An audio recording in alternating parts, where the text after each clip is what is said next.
हाँ जी, monocot embryogenesis हमने पहले भी किया था, एक बार फिर से इसको हम करते हैं। मोनोकॉट एम्ब्रियोजेनेसिस यानी कि एम्ब्रियो सैक के अंदर जब एक एग और एक मेल का गैमेट मिलता है तो एक एम्ब्रियो बनता है।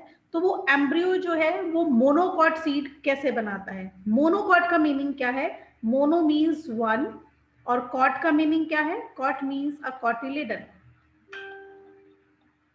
तो एक कॉटिलिडन जो है वो किस तरह से बनता है? डायकॉट के बारे में हम पढ़ चुके हैं, सेम वैसे ही मोनोकॉट में भी होगा।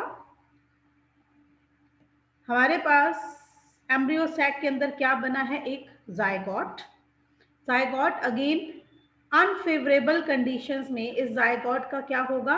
ये जायगॉट अनफेवरेबल कंडीशंस में अपने बाहर एक स्ट्रॉन्ग वॉल डेवलप कर लेगा। इसके बाहर एक मोटी दीवार बन जाएगी, एक वॉल बन जाएगी, जिससे कि बाहर का टेम्परेचर और केमिकल्स के चेंजेस इस पर कोई असर नहीं डाल सकेंगे।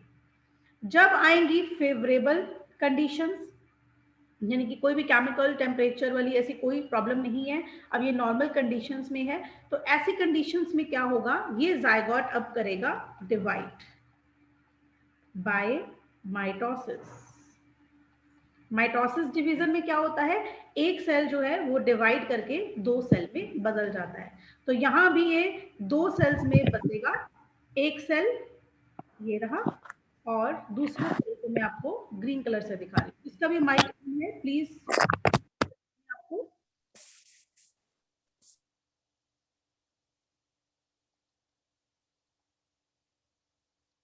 ये दो सेल्स में ये डिवाइड हो गया है, ठीक है? Basal cell and terminal cell, ये दो सेल्स ने आपको डिवाइड कर लिया है। तो अब इसमें क्या होता है? जो हमारे डायकॉट एम्ब्रियोजेनेसिस थी उसमें क्या हो रहा था कि बेसल सेल जो है वो सस्पेंसर सेल और हॉस्टोरियम वगैरह वो सब बना रहा था, और जो टर्मिनल सेल था उससे बन रहा था हमारा एम्ब्रियो, ठीक है? लेकिन यहाँ पर ऐसा नहीं है, यहाँ पर अभी और एक थोड़ा सा चेंज है। चेंज क्या है कि दोनों में से कोई भी एक सेल जो है वो फर्दर एक और डिवीजन कर देता है। तो यहाँ पर हमारे पास दो, मान लो बेसल सेल है, और टर्मिनल सेल डिवाइड नहीं करता है, terminal cell as it is तीसरा सेल रह जाता है। तो जहां डाइक्वाट एम्ब्रियोजेनेसिस में दो सेल बने थे, बेसल सेल और टर्मिनल सेल, यहाँ पर कितने सेल्स बन गए हैं? 3 सेल्स। ये 3 सेल्स कौन कौन से हैं? सबसे पहले नीचे वाला जो सेल है दैट इज बेसल सेल। अब मैं इसको यूं उल्टा करके आपको दिखा रही हूँ, बेसल सेल। फिर उसके ऊपर एक सेल बना, 3 सेल हैं क्योंकि, इसे हम बोलेंगे मिडल सेल। और सबसे ऊपर ये रहा टर्मिनल सेल।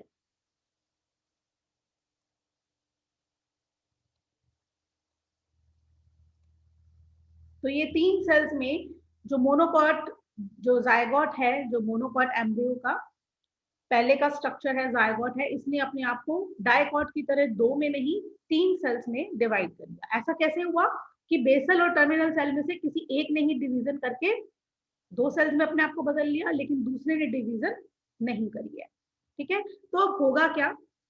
जो ये मिडल सेल है ये क्या करेगा? इसके जो सेल्स थे अंदर, ये सेल्स अपने आप को अब लगातार डिवाइड करेंगे in all the direction, left right ऊपर नीचे सभी जगह ये सेल्स अपने आप को यूं डिवाइड कर कर एक बहुत सारे सेल्स का एक गुच्छा बन जाएंगे। क्या बन जाएंगे? अ मास ऑफ सेल्स, कई सारे सेल्स का एक गुच्छा बन जाएगा।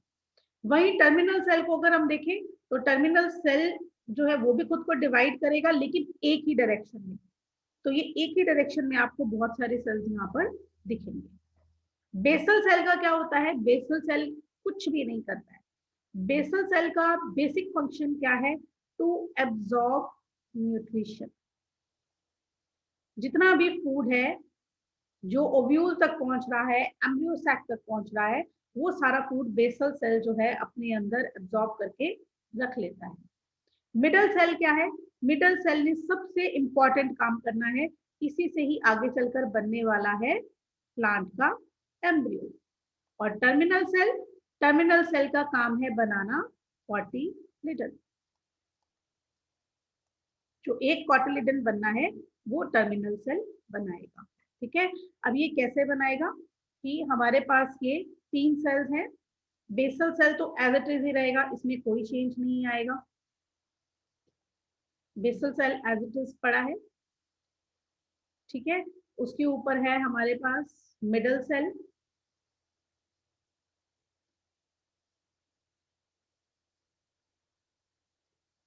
बेसल सेल के ऊपर है हमारे पास मिडल सेल।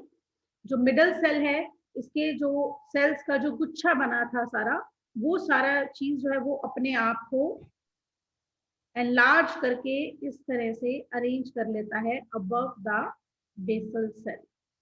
ये यहाँ पड़ा है हमारा बेसल सेल, और ये जो हमारा मिडल सेल था, इसके सेल्स ने बहुत ज्यादा डिवाइड कर कर अपने आप को इस शेप में बदल लिया। इसके कुछ एक जो सेल्स थे, वो सेल्स ऊपर की ओर यहाँ पर इस जगह पर एक पॉइंटेड एंड पर आकर इकट्ठे हो जाते हैं, और इस जगह को अब हम क्या बोलेंगे, इन सेल्स को हम बोलेंगे प्लूम्यूल। प्लूम्यूल क्या होता है? प्लूम्यूल वो स्ट्रक्चर है जो आगे चलकर किस में बदलेगा? स्टेम में। ठीक है, इस प्लूम्यूल के ऊपर एक कवरिंग भी आ जाती है, और इस कवरिंग को हम बोलते हैं फोलियोपेटाइल। ये प्लूम्यूल के ऊपर की एक प्रोटेक्टिव कवरिंग है, यानी कि जब ये एम्ब्रियो जो कि सीड के अंदर प्रेजेंट है, हम उस सीड को जब मिट्टी में ग्रो करेंगे, कहीं भी जमीन में या अपने पॉट में कहीं भी हम इसको प्लांट करेंगे, तो सबसे पहले क्या होगा कि जब स्टेम निकलनी है तो प्लूम्यूल जो है वो इस फोलियोपेटाइल को, इस लेयर को यूं चीर कर, इसको फाड़ कर इसमें से बाहर निकलेगा और ऊपर की ओर स्टेम जो है वो ग्रो करेगी। सिमिलरली नीचे की तरफ क्या होगा? नीचे की तरफ यहाँ पर भी कुछ सेल्स इकट्ठे हो गए हैं, और ये सेल्स ने इकट्ठे होकर यहाँ पर एक स्ट्रक्चर बनाया है, दैट इज रेडिकल। रेडिकल क्या है? रेडिकल वो स्ट्रक्चर है जो सीड में से रूट बनकर सबसे पहले बाहर निकलता है। तो जैसे प्लूम्यूल के ऊपर कवरिंग है फोलियोपेटाइल, ऐसे ही रेडिकल के ऊपर भी एक कवरिंग बनती है जिसे हम बोलते हैं कोलियोराइजा। तो कोलियोराइजा नाम की ये कवरिंग जो है, ये रेडिकल जो है इसको यूं चीर के बाहर निकलेगा और नीचे की तरफ सॉइल के अंदर जो है अपनी रूट्स बनाएगा। जो कोलियोपेटाइल को फाड़कर प्लूम्यूल निकलेगा और ऊपर की ओर स्टेम को बनाएगा। अब तीसरा सेल हमारे पास कौन सा था? That was terminal cell. तो टर्मिनल सेल जो ये पड़ा था, इसके भी सेल्स ने हमने देखा कि एक ही डायरेक्शन में डिवाइड किया था, और अब ये सेल्स क्या करते हैं? ये सेल्स बनाते हैं एक कॉटिलिडन। तो ये कॉटिलिडन यहाँ पर तैयार हो गया, दिस इज अ कॉटिलिडन। तो तीनों सेल्स ने अपना अपना काम कर दिया। बेसल सेल जिसका काम क्या था? सिर्फ न्यूट्रिशन एब्जॉर्ब करना, तो ये देखिए ये यहाँ पर एज इट इज ही पड़ा है, basal cell as it is ही पड़ा है। दूसरा सेल कौन सा था हमारे पास? Middle cell. हमने कहा मिडल सेल से क्या बनेगा? एम्ब्रियो। एम्ब्रियो मतलब दो स्ट्रक्चर होते हैं, कौन से? Radical and plumule.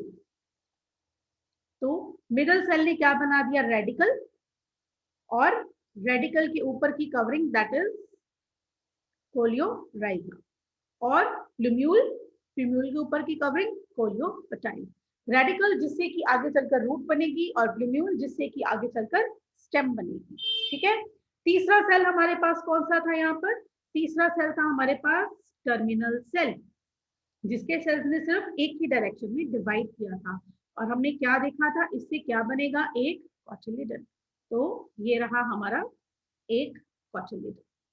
ठीक है, अब ये जो सिंगल कॉटिलिडन है, इसका कोई फायदा नहीं है, इसके अंदर कोई फूड वगैरह कुछ भी नहीं होता है। इसका बेसिकली काम क्या है? इसके बनने का मकसद क्या है कि ये हमारे पास एम्ब्रियो सैक है, ठीक है, और ये रहा इसके अंदर एग सेल। इस एक एग सेल के साथ ये मेल गैमीट आकर मिला, तो ये क्या बन गया? एक जायगोट। ठीक है, जो हमने सारा पढ़ा, और अब फाइनली ये क्या बन गया है? ये इस तरह का एक एम्ब्रियो बन गया है। ये एम्ब्रियो अब यहाँ पर इस जगह पर पड़ा होगा एम्ब्रियो सैक के अंदर। तो जितना भी यहाँ पर एम्ब्रियो सैक में एंडोस्पर्म बना था दूसरे मेल गैमीट से, ये पूरे एंडोस्पर्म को कंज्यूम नहीं कर पाता है। जब जायगोट से ये वाला स्ट्रक्चर बना है, उस टाइम पर ये वाला स्ट्रक्चर बनने के लिए इसको पूरा एंडोस्पर्म खाने की जरूरत नहीं पड़ी है। ठीक है, तो ये एंडोस्पर्म एज इट इज अब बचा पड़ा है, कुछ एक कंज्यूम हो गया और कुछ एक बचा पड़ा है। तो फाइनली जब हम एक मोनोकॉट सीड के अंदर देखेंगे तो यही एम्ब्रियो जो हमने अभी तैयार किया है ये हमें कैसा दिखेगा। इसके अंदर 2/3 पार्ट जो है वो बचा हुआ होगा एंडोस्पर्म। जैसे हमने डाइकॉट का जो फाइनल बनाया था, हमने सीड बनाया था, उसके अंदर कहीं भी हमने कोई जगह नहीं रखी थी एंडोस्पर्म की, सिर्फ 2 कॉटिलिडन ही थे। वो 2 कॉटिलिडन क्या कर रहे हैं, उन्होंने सारा एंडोस्पर्म तो खा लिया, बाकी वो जो फूड प्लांट से इन्होंने इकट्ठा किया, स्टेम से लिया, लीफ से लिया वो सारा फूड इन्होंने कॉटिलिडन की फॉर्म में रख लिया। लेकिन मोनोकॉट एम्ब्रियो क्या कर रहा है, वो अपने एंडोस्पर्म को ही नहीं खा रहा है, क्योंकि उसका कॉटिलिडन किसी काम का नहीं है। तो ये जो फूड है ये सारा, अगर हम मेज ग्रेन की बात करें तो स्टार्च की फॉर्म में यहाँ पर सारा स्टोर्ड है। और बेसिकली ये है क्या, ये एंडोस्पर्म ही है, जो एम्ब्रियो सैक का एंडोस्पर्म था वो एज इट इज यहाँ पर बचा पड़ा है। प्लस जो फूड प्रोटीन की फॉर्म में था वो बाहर की ओर यूं एक लेयर बना देता है प्रोटीन की, जिसे हम बोलते हैं एल्यूरॉन लेयर। इसे हम बोलेंगे aleurone layer. Just a minute.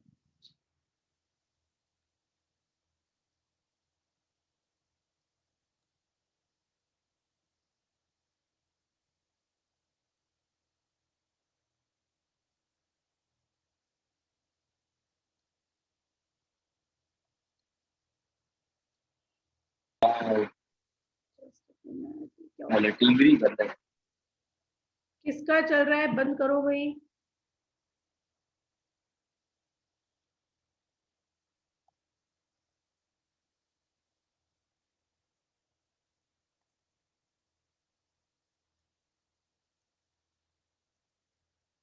किसी ने मेरी एनोनेशंस के साथ छेड़खानी की है तो मैंने अब डिसेबल कर दिया है। ठीक है, एलुरोन लेयर जो है बाहर क्या है, एक प्रोटीन की लेयर है। ठीक है, और इसके अंदर जो नीचे वाला पार्ट है, 1/3 पार्ट बचा था जो हमारा ये मोनोकॉट सीड का, इसके अंदर हमें दिखेगा ये वाला सारा स्ट्रक्चर। बेसल सेल अब खत्म हो जाएगा और हमारे पास यहाँ पर क्या होगा, ये वाला सारा पार्ट जो मिडल सेल से बना था। तो ये वाला पार्ट इस तरह से यहाँ पर हमें पड़ा हुआ दिखेगा। ठीक है, इसके अंदर प्लूम्यूल, रेडिकल और इन दोनों की कवरेज। ठीक है, प्लस एक चीज और क्या थी हमारे पास, क्वार्टिलिडन। तो वो जो सिंगल क्वार्टिलिडन है उसे हम क्या बोलेंगे, उसे हम बोलेंगे स्क्लूटैलम।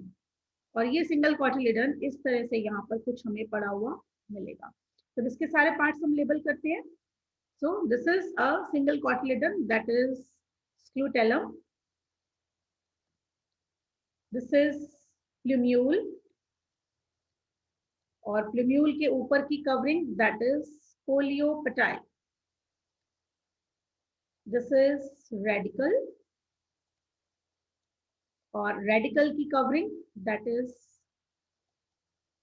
पोलियोराइजा। तो ये सारे स्ट्रक्चर्स जो है हमें सीड के अंदर मिलेंगे। ये सीड अब बना कैसे, ये देखते हैं हम। हमारे पास तो क्या था, हमारे पास था ओव्यूल। ओव्यूल के अंदर एम्ब्रियो सैक, और एम्ब्रियो सैक के अंदर ये पड़ा था हमारे पास एम्ब्रियो, और ये पड़ा है हमारे पास एंडोस्पर्म। अब होगा क्या, ये ओव्यूल जो है ये किसके अंदर था, फाइनली ये ओव्यूल था हमारा इस तरह से ओवरी के अंदर। तो अब क्या हुआ, जो ये ओवरी है ये किस में बदल गई, ये बदल गई फ्रूट के अंदर। जो ओव्यूल था वो किस में बदल गया, फ्रूट के अंदर के सीड में। अंदर क्या था, एम्ब्रियो सैक। जो एम्ब्रियो सैक था अब वो क्या बन गया है, अब वो बन गया है एक एम्ब्रियो। ठीक है, तो फ्रूट, सीड और एम्ब्रियो ये हमारे पास बन गए हैं। जो हमारे पास एंडोस्पर्म था इस टाइम पर, फर्टिलाइजेशन के टाइम पर, ये एंडोस्पर्म जो है, अगर हम डाइकॉट सीड की बात करें तो डाइकॉट सीड में ये क्या बन जाता है, कॉटिलिडन्स। और अगर हम मोनोकॉट सीड्स की बात करें तो मोनोकॉट सीड्स में ये किसमें रहता है, एज इट इज रहता है in the form of endosperm. तो फाइनली ओवरी जो है वो फ्रूट बन गई, ओव्यूल जो है वो सीड बन गया, एम्ब्रियो सैक से एम्ब्रियो बन गया है, एंडोस्पर्म अगर हम डाइकॉट की बात करें तो कॉटिलिडन, और मोनोकॉट की बात करें तो उससे एंडोस्पर्म बन गया है। तो इस तरीके से अगर हम देखें तो ये जो हमारे पास एंडोस्पर्म बचा है, एंडोस्पर्म कितना बचा है, बचा भी है या नहीं बचा, इसकी पोजीशन के हिसाब से हम दो तरह के सीड जो है वो देख सकते हैं। पहली तरह की सीड होते हैं एंडोस्पर्मिक सीड, जिनके अंदर एंडोस्पर्म बचा हुआ है, और दूसरी तरह के होंगे नॉन एंडोस्पर्मिक सीड।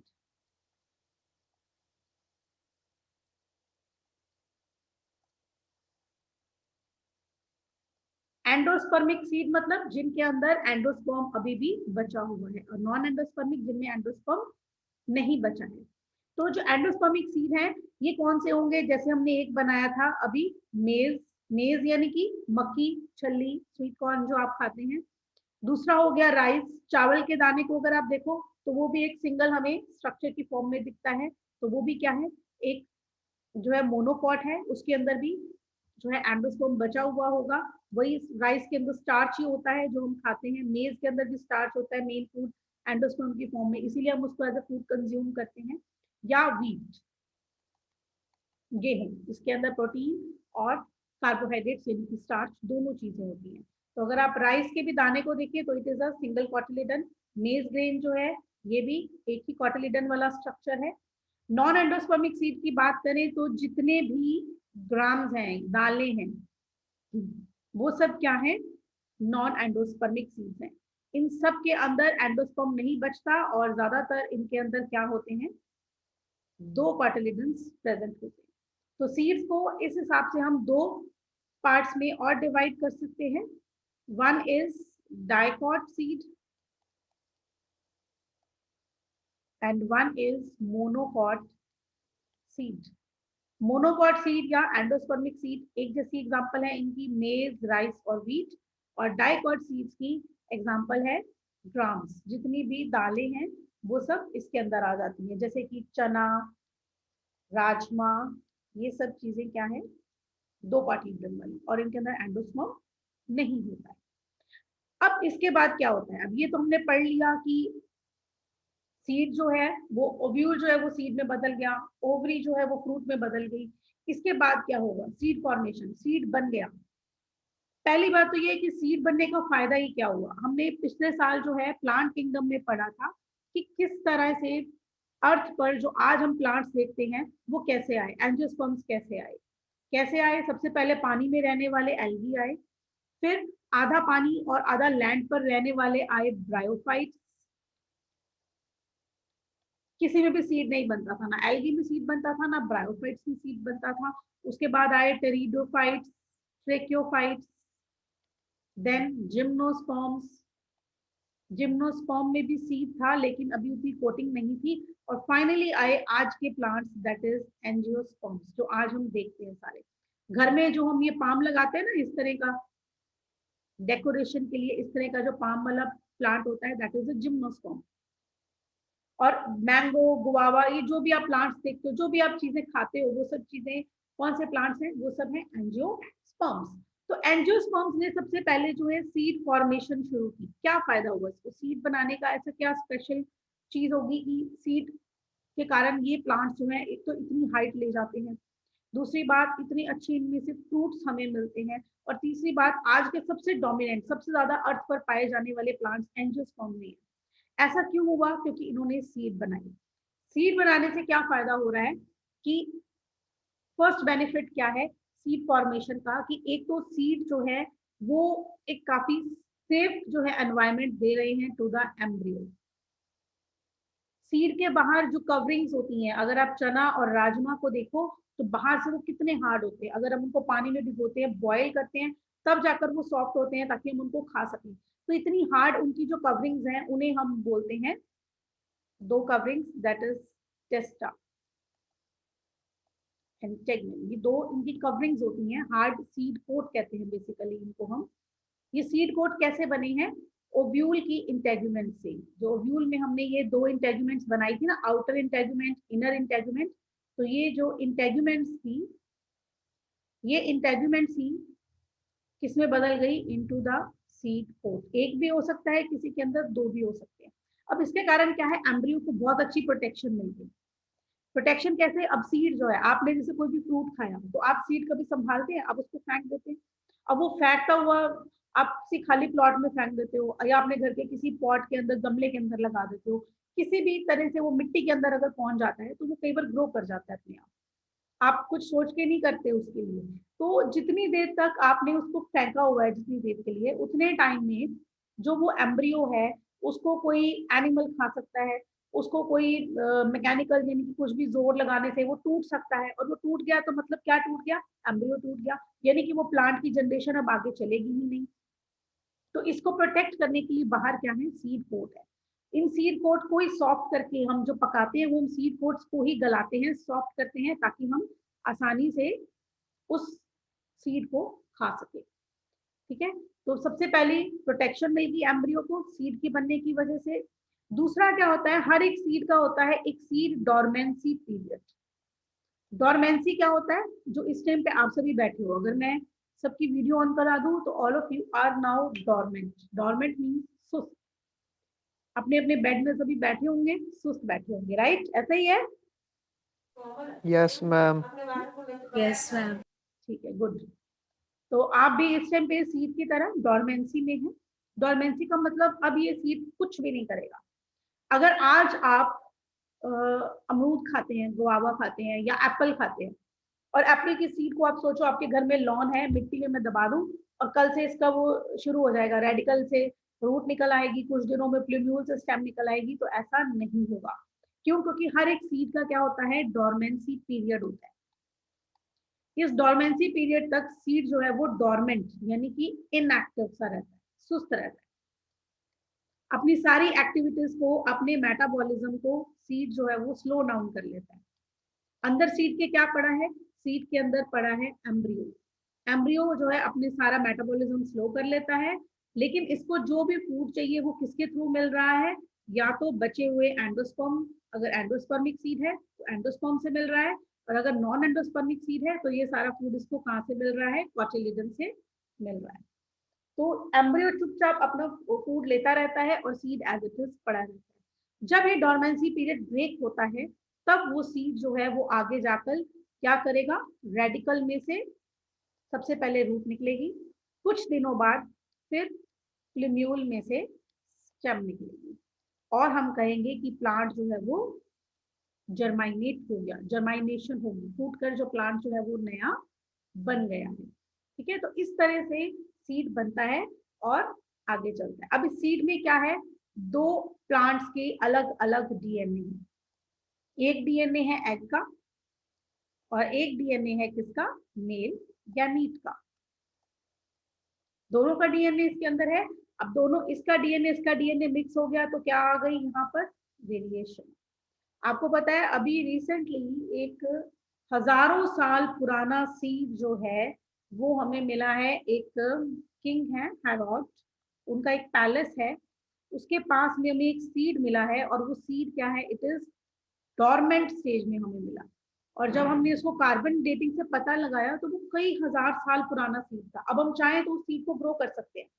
ऐसे ही अगर मान लो आज पूरी दुनिया खत्म होने लगी है, तो हम किसी भी प्लांट का कोई भी सीड जो है उसको हम रख सकते हैं। वो अपनी डोरमेंसी पीरियड में अगर है तो हम उसको रख सकते हैं, और जब फेवरेबल कंडीशंस होंगी, सब ठीक होगा, तो हम उसको कहीं भी ले जाकर ग्रो कर सकते हैं। जैसा कि आप इंग्लिश मूवीज में देखते हो कि एक बड़ा जो है वो सबमर्सिबल जो है शिप्स बनाई गई हैं कि कल को पूरी दुनिया जो है पानी में डूब जाएगी, तो हर तरह का एक एक मेल और फीमेल एनिमल और कुछ इंसान जिन्होंने पैसे दिए थे, वो सबमर्सिबल जो है वो शिप सा बनाने के लिए, तो उन सबको बचाकर ले जाया जाएगा, पानी के अंदर रहेंगे, फूड भी उन्होंने अरेंज करके रखा है।